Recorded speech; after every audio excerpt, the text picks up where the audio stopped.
The exoteric point of view is, in fact, doomed to end by negating itself once it is no longer vivified by the presence within it of the esoterism of which it is both the outward radiation and the veil. So it is that religion, according to the measure in which it denies metaphysical and initiatory realities and becomes crystallized in a literalistic dogmatism, inevitably engenders unbelief, the atrophy that overtakes dogmas when they are deprived of their internal dimension recoils upon them from the outside, in the form of heretical and atheistic negations. We remember once hearing it said that metaphysic is not necessary for salvation. Now this is basically false as a generalization, since a man who is a metaphysician by nature and is aware of it cannot find his salvation by the negation of the very thing that draws him toward God. Moreover, any spiritual life must, of necessity, be based on a natural predisposition that determines its mode, and this is what is termed vocation. No spiritual authority would advise a man to follow a way for which he was not made. This is the lesson of the parable of the talents, to mention but one example, and the same meaning is implicit in the following text from St. James. For whosoever shall keep the whole law and yet offend in one point, he is guilty of all. And therefore to him that knoweth to do good and doeth it not, to him is sin. Now the essence of the law according to Christ's words is to love God with our whole being, including the intelligence that is its central part. In other words, since we should love God with all that we are, we should also love Him with our intelligence, which is the best part of us. No one will contest the fact that intelligence is not a feeling but something infinitely greater. It follows therefore that the word love, as used in the New Testament to indicate the relationship that exists between man and God, and especially between God and man, cannot be understood in a purely sentimental sense, and must mean something more than mere desire.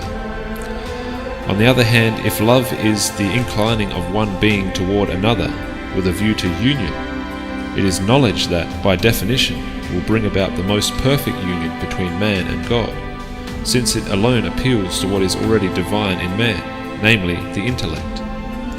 This supreme mode of the love of God is therefore by far the highest human possibility, and no man can willfully ignore it without sinning against the Holy Ghost. To pretend that metaphysic, in itself and for all men, is a superfluous thing and in no case necessary for salvation, amounts not only to misjudging its nature, but also to denying the right to exist to those men who have been endowed by God with the quality of intelligence in a transcendent degree.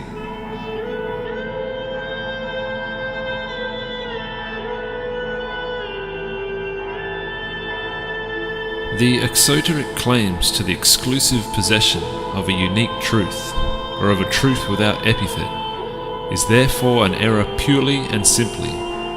In reality, every expressed truth necessarily assumes a form, that of its expression, and it is metaphysically impossible that any form should possess a unique value to the exclusion of other forms. For a form, by definition, cannot be unique and exclusive, that is to say, it cannot be the only possible expression of what it expresses. Form implies specification or distinction, and the specific is only conceivable as a modality of a species, that is to say, of a category that includes a combination of analogous modalities. Again, that which is limited excludes by definition whatever is not comprised within its own limits, and must compensate for this exclusion by a reaffirmation or repetition of itself outside its own boundaries, which amounts to saying that the existence of other limited things is rigorously implied in the very definition of the limited. To claim that a limitation, for example a form considered as such, is unique and incomparable of its kind, and that it excludes the existence of other analogous modalities, is to attribute to it the unicity of existence itself.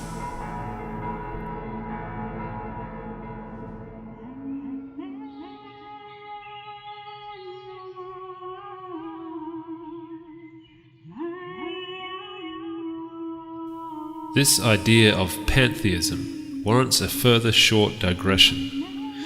In reality, pantheism consists in the admission of a continuity between the infinite and the finite. But this continuity can only be conceived if it is first admitted that there is a substantial identity between the ontological principle, which is in question in all forms of theism, and the manifested order, a conception that presupposes a substantial and therefore false idea of being, or the confusing of the essential identity of manifestation and being with a substantial identity. Pantheism is this and nothing else. It seems, however, that some minds are incurably obstinate when faced with so simple a truth, unless it be that they are impelled by some passion or interest not to let go of such a convenient polemical instrument as the term pantheism, the use of which allows them to cast a general suspicion over certain doctrines that are considered embarrassing, without involving them in the trouble of examining the doctrines in themselves. Pantheism is the great resource of all those who want to brush aside esoterism with the minimum of inconvenience and who, for example, imagine that they can understand a given metaphysical or initiatory text because they know the grammar of the language in which it is written. What can one say of all those treatises that attempt to make the religious doctrines a subject of profane study, as if there were no knowledge that was not accessible to anybody and everybody, and as if it were sufficient to have been to school to be able to understand the most venerable wisdom better than the sages understood it themselves? Even if the idea of God were no more than a conception of the universal substance, materia prima, and the ontological principle were therefore in no way involved, the reproach of pantheism would still be unjustified, inasmuch as the materia prima always remains transcendent and virginal in relation to its productions. If God is conceived as primordial unity, that is, as pure essence, nothing could be substantially identical with him. To qualify essential identity as pantheistic is both to deny the relativity of things and to attribute an autonomous reality to them in relation to being or existence, as if there could be two realities essentially distinct, or two unities or unicities.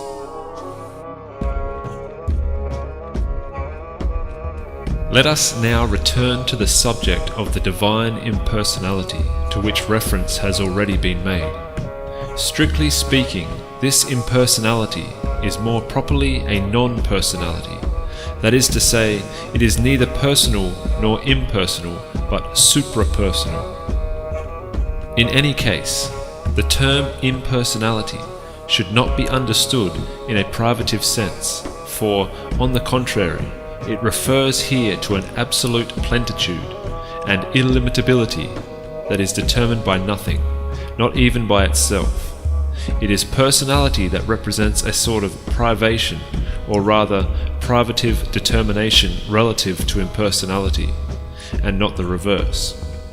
Needless to say, the term personality, as it is used here, must be taken to refer only to the personal God or divine ego, if one may use such an expression, and not to the self, which is the transcendent principle of the individual ego and which may be called the personality relative to the individuality without any limitation being thereby implied.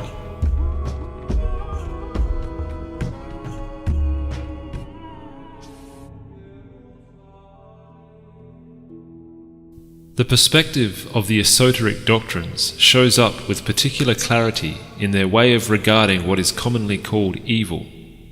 It has often been said that they deny evil purely and simply, but such an interpretation is too rudimentary and expresses the perspective of the doctrines in question in a very imperfect manner.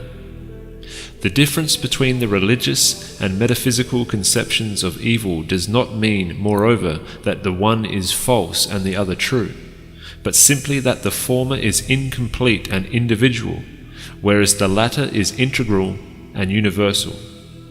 What the exoteric perspective represents as evil or the devil only corresponds therefore to a partial view, and is in no way the equivalent of the negative cosmic tendency that is envisioned by the metaphysical doctrines, and which Hindu doctrine designates by the term tamas.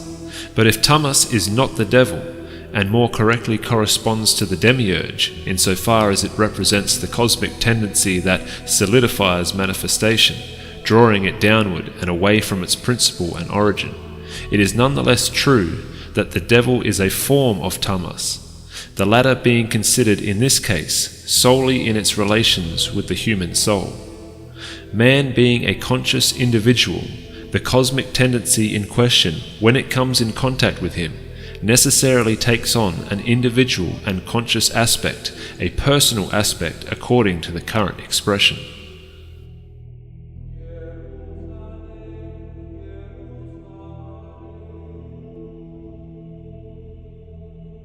The analogical relationship between intellections and material forms explains how it became possible for esoterism to be grafted onto the exercise of the crafts and especially architectural art.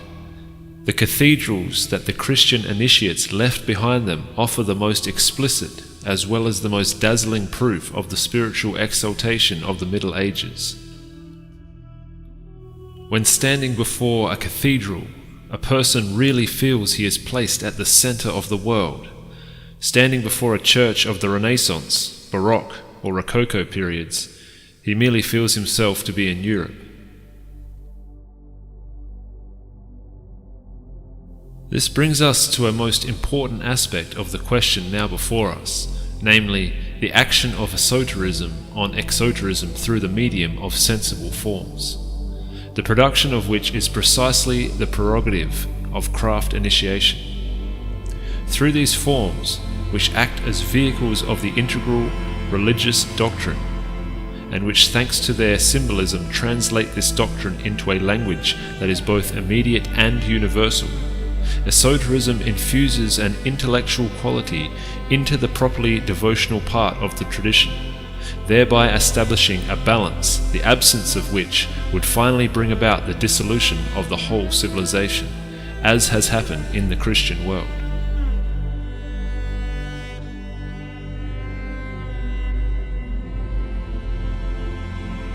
The truth of the matter lies between the two opinions. Our sun truly is the sun, but it is unique solely in relation to the system of which it is the center. Just as there are many solar systems, so there are many suns, but this does not prevent each being unique by definition. The sun, the lion, the eagle, the sunflower, honey, amber, gold, are so many natural manifestations of the solar principle, each unique and symbolically absolute in its own domain. The fact that they cease to be unique when detached from the limits that enclose these domains and make of them so many closed systems or microcosms, the relativity of their unicity being then revealed, is in no way inconsistent with the fact that within their respective domains, and for these domains, these manifestations are really identified with the solar principle, clothing it in modes appropriate to the possibilities of the domain they belong to. To state that Christ is not the Son of God, but only a Son of God, would thus be false, for the Word is unique, and each of its manifestations essentially reflects this divine unicity. On the other hand, so far as the difference between Christ and the prophet is concerned, we would add that great spiritual men, whatever their respective degrees, manifest either a sublimation or a norm.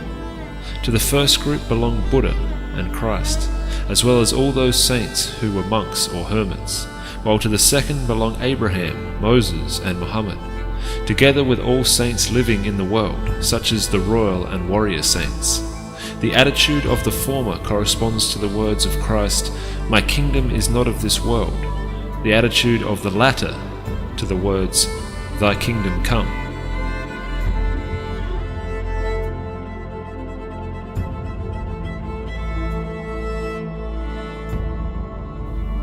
Now, if Christianity seems to confuse two domains that should normally remain separate, just as it confuses the two Eucharistic species that respectively represent these domains. It may be asked whether things might have been otherwise and whether this confusion is simply the result of individual errors. Assuredly not, and for the following reasons. The inward and esoteric truth must of necessity sometimes manifest itself in broad daylight, this being by virtue of a definite possibility of spiritual manifestation and without regard to the shortcomings of a particular human environment. In other words, the confusion in question is but the negative consequence of something that in itself is positive, namely the manifestation of Christ as such. It is to this manifestation, as well as to all other analogous manifestations of the Word, whatever their degree of universality, that the following inspired words relate. And the light shineth in darkness, and the darkness comprehendeth it not. It was necessary that Christ, by metaphysical or cosmological definition as it were, should break the husk represented by the Mosaic law, though without denying the latter. Being himself the living kernel of this law, he had every right to do so, for he was more true than it. And this is one of the meanings of his words, before Abraham was, I am. It may also be said that if esotericism does not concern everyone, it is for the reason, analogically speaking, that light penetrates some substances but not others. But on the other hand, if esotericism must manifest itself openly from time to time, as happened in the case of Christ and at a lower level of universality in the case of Al-Halaj, it is still by analogy because the sun illuminates everything without distinction.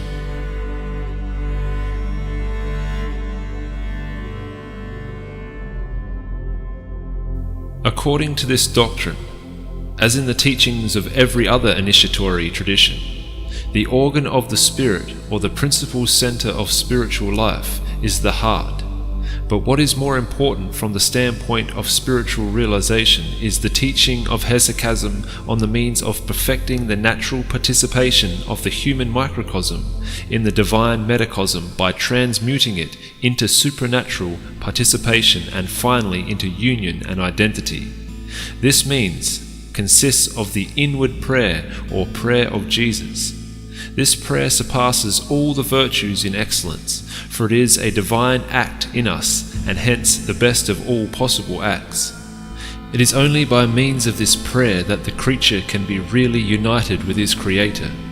The goal of the prayer of Jesus is consequently the supreme spiritual state, in which man is detached from everything pertaining to the creature and, being directly united with the divinity, is illuminated by the divine light. This supreme state is holy silence, symbolized by the black color of the Virgin in certain icons and images.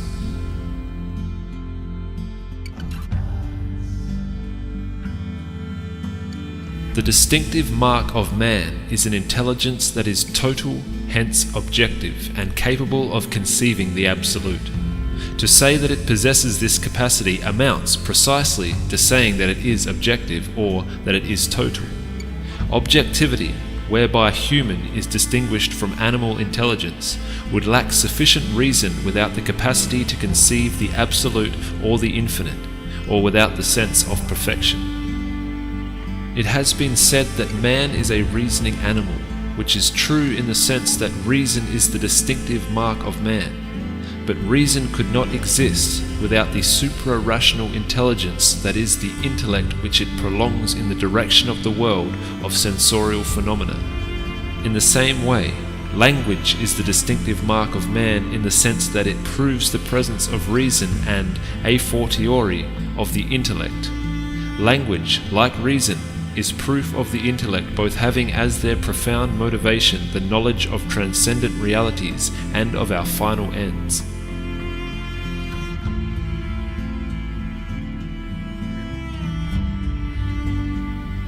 Relative knowledge is limited subjectively by a point of view and objectively by an aspect. Since man is relative, his knowledge is relative to the extent that it is human, and it is human in the reason, but not in the intrinsic intellect. It is human in the brain, not in the heart united to the Absolute. And it is in this sense that, according to a hadith, heaven and earth cannot contain me, but the heart of the believer containeth me. This heart which, thanks to the miracle of immanence, opens onto the divine self and onto the infinitude, both extinctive and unitive, of the knowable, hence of the real. Why this detour, one may ask, by way of the human intelligence? Why should God, who knows himself in himself, wish to know himself also through man? Because, as a hadith tells us, I was a hidden treasure and I wish to be known. Hence I created the world. Which means that the Absolute wishes to be known from the starting point of the relative. And why? Because this is a possibility pertaining as such to the limitlessness of divine possibility. A possibility, and thus something that cannot but be. Something whose why resides in the infinite.